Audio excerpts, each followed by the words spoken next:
Hello and welcome back to our channel. Today we're going to walk you through one of our decode packages that we provide for many of our clients. This particular one was on a 1966 Plymouth Satellite Hemi. You can see we assigned our registry number.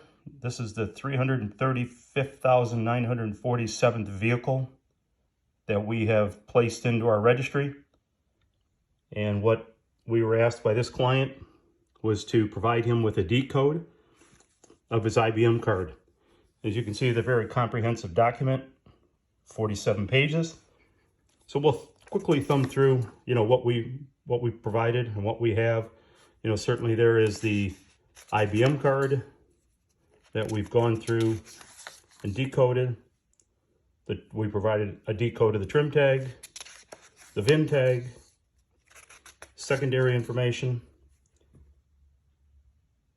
We completely decoded every line of the build card, any information relative to his model year, 66. Again, this is a 1966 ads with certainly the people from Detroit recognize these names. These are all Plymouth dealers in and around Metro Detroit in 1966.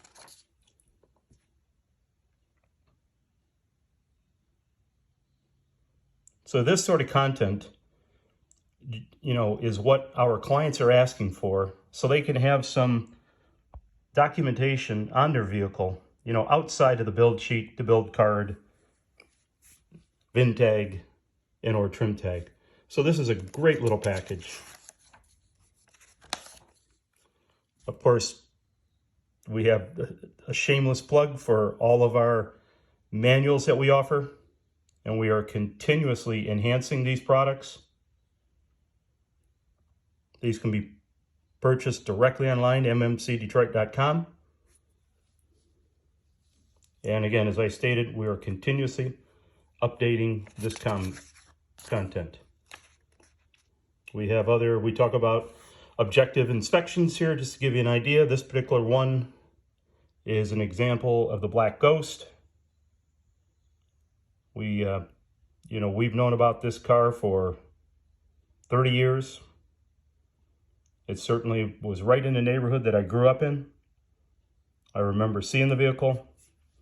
Just give you an example of, what we can do. Then we have more content, build dates,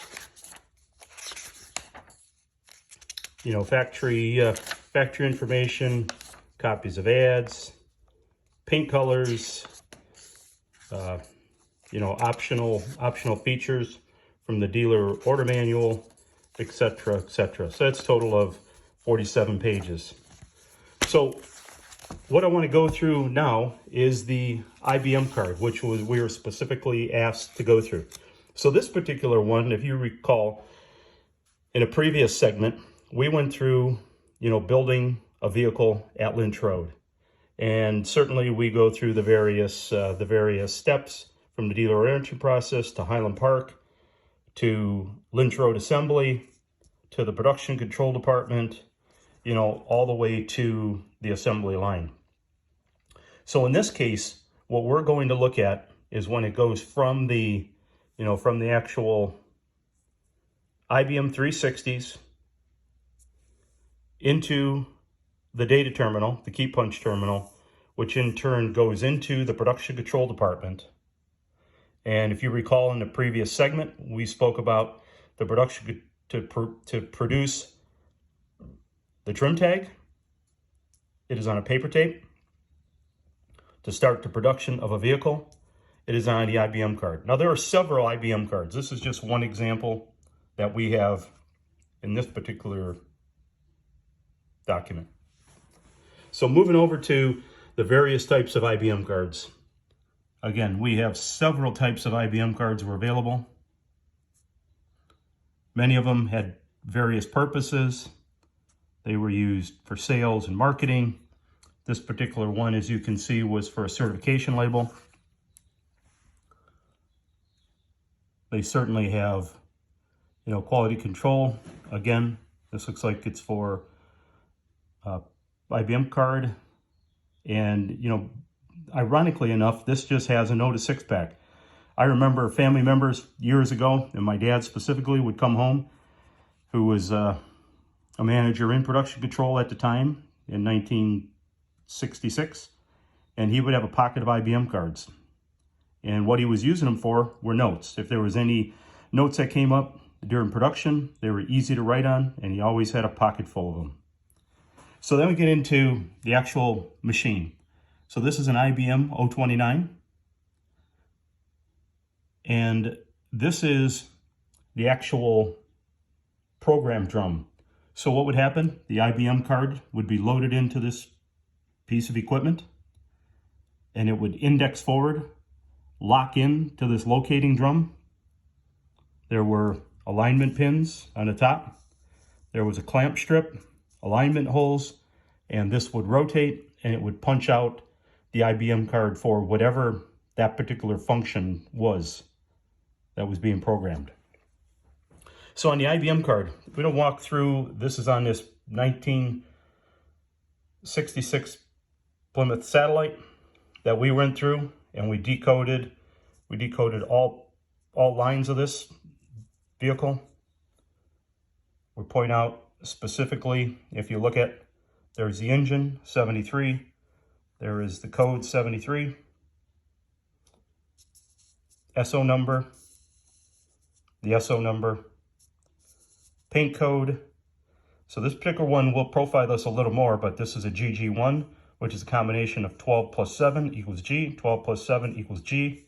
That's how you read the IBM card. We'll talk about that in a second. And of course, there is the placement for the paint code, radio, and if you look at more of the decode, these are the various lines on the IBM card and rows of the IBM card. This is in an 80 column, and these are the rows. You'll see this is actually 12.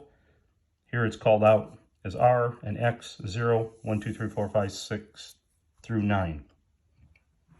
So if we take, when we decode the card, we identify what that specific code is, bring it over here. This particular case, sun visor padded. So to move on and continue with this particular car. So this is the actual form of the IBM.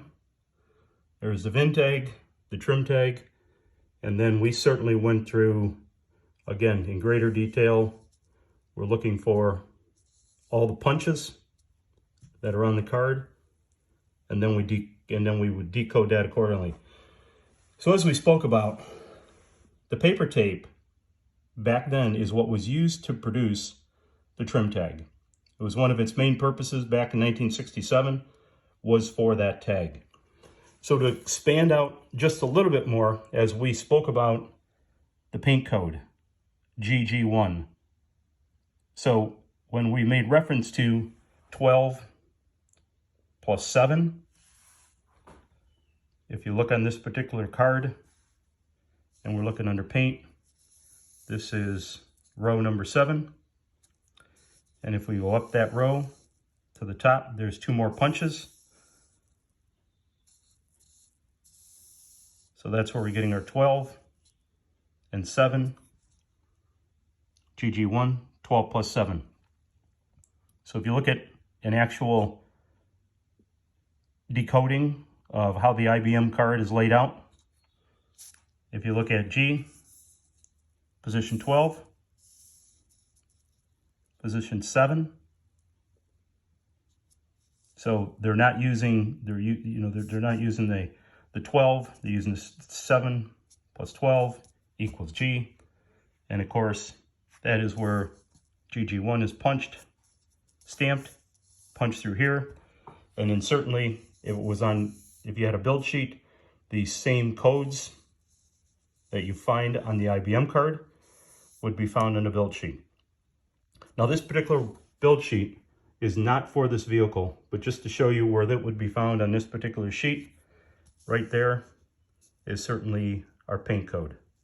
You know, this is SS1, So keep in mind SS1, just like the GG1, S, you come over to, there is S, you come across, so that is position 0. So S is made up of position 0 and position 2, that is S, unlike G, position 12, position 7 is G. So this sort of content is enlightening, educational. I hope you picked up some information on it. Information of this sort is available in our body of knowledge. Certainly, if you enjoy this sort of content, please subscribe to our channels. Reach out to us if you have any questions. As always, comments are welcome and encouraged. That's the only way we can improve our content. Please share it with a friend, and thank you very much for tuning in. And there will be more sequences similar to this of interesting Mopar details.